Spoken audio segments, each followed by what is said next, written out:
This video will be a tutorial on how teachers can begin using BrainPop.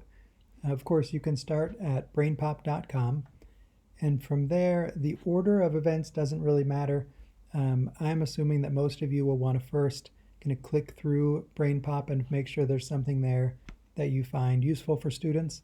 I'm going to start by clicking on Math, and within Math, I'm going to go to Data Analysis.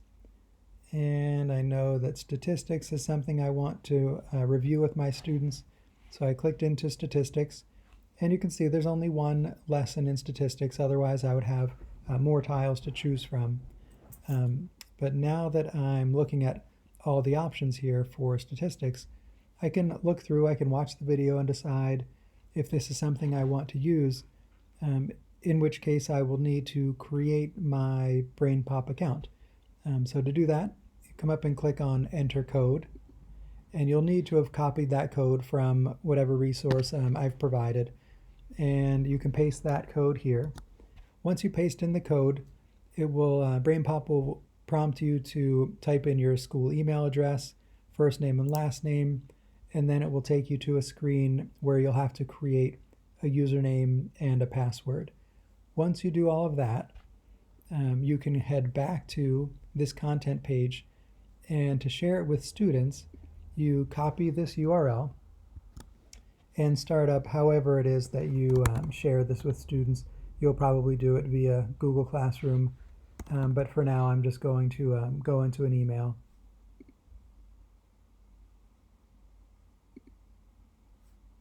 And whether you send this out by email or send it into Google Classroom, there are 3 pieces of information that you want to provide to your students. One, of course, is that URL that we just copied. And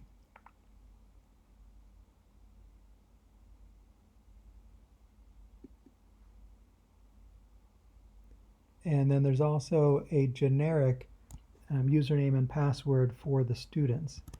These days, since we're only really reviewing with students, the generic username and password should work really well. I'll give you those here, but you also have them in the resource. The username is Thurston Bulldog, all lowercase, and the password is Bulldog 2020. So you would want to give those 3 pieces of information along with whatever instructions or however you want the students to create a product. But you can give them these 3 pieces of information, and then if you do want to use this in the future with new content and you want to actually track what individual students are doing, then you can have your students create individual accounts so that they are recognizable. But for now, this should work. Good luck.